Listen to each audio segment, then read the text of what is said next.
हर हर महादेव मित्रों। मित्रों, क्या आपको पता है कि ईश्वर की प्राप्ति करने के लिए भक्ति के असल में कितने मार्ग हैं? हमारे ऋषि मुनि आदिकाल से किन भक्ति मार्गों पर चलकर ईश्वर को प्राप्त करते थे? यहाँ तक कि आज जिन सन्यासियों के हम चरण वंदना करते हैं और जिन अघोरी बाबाओं को देखकर हमारा सर झुक जाता है, वो सिद्धियां कैसे प्राप्त करते हैं? किन भक्ति मार्गों पर चलकर वो सिद्धि प्राप्त करते हैं? आज का प्रसंग शिव पुराण की रुद्र संहिता के खंड 2 से लिया गया है। इसमें महादेव प्रभु स्वयं सती माता को ये बताते हैं कि भक्ति के कितने प्रकार होते हैं और उनके कितने भेद होते हैं। तो शुरू करने से पहले वीडियो को लाइक कर लीजिएगा, चैनल को सब्सक्राइब कर लीजिएगा, क्योंकि हमारा उद्देश्य आपको सनातन और आध्यात्म से जोड़ने का है। तो चलिए शुरू करते हैं। एक बार माता सती भोलेनाथ से कहती हैं कि हे प्रभु, आपको पति रूप में पाकर मेरा जीवन धन्य हो गया है। आपने मुझे सभी प्रकार के सुख दिए हैं, आपने मेरी सभी इच्छाओं की पूर्ति की है, लेकिन अब मेरा मन उन तत्वों की खोज कर रहा है जिससे सभी मनुष्यों का कल्याण हो, जिससे सभी मनुष्यों को सुख की प्राप्ति होती हो, आनंद की प्राप्ति होती हो और उनका मोह माया से मन हट जाता हो। जीवों के उद्धार के विषय में प्रश्न सुनकर महादेव उनको संसार के बंधनों से मुक्त करने वाली भक्ति का ज्ञान देते हैं। महादेव कहते हैं कि भक्ति 2 प्रकार की होती है, सगुण और निर्गुण। सगुण भक्ति में भक्त अपने आराध्य का किसी एक मूल स्वरूप में पूजन करता है।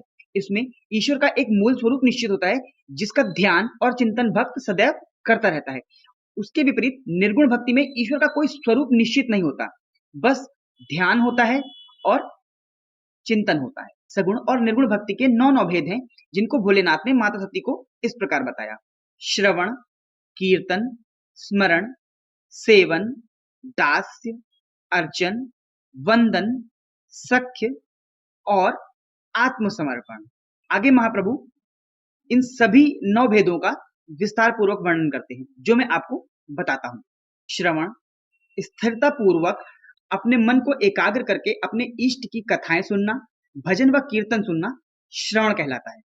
कीर्तन, अपने इष्ट की कथा को, उनके सत्कर्मों को उच्च वाणी में भजन के रूप में गाना ही कीर्तन कहलाता है।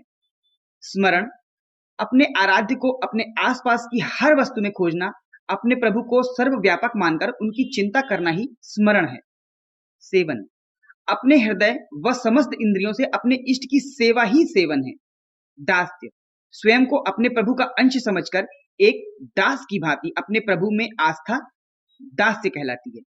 अर्चन, अपने धन और वैभव का प्रयोग करके अपने प्रभु की समस्त विधियों से पूजा करने को अर्चन कहते हैं। वंदन, मन, ध्यान और वाणी से मंत्रों द्वारा अपने इष्ट की आराधना वंदन कहलाती है। सख्य, अपने प्रभु के हर फैसले को अपना हित समझकर मंगल मानना ही सख्य है। आत्मसमर्पण, मनुष्य के पास जो कुछ भी हो उसे अपने इष्ट के लिए पूर्ण भाव से समर्पित कर देना ही आत्मसमर्पण है।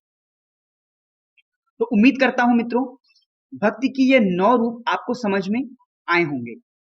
जल्द ही मिलूंगा नए वीडियो में सनातन के कुछ नए रहस्य लेकर। तब तक के लिए हर हर महादेव।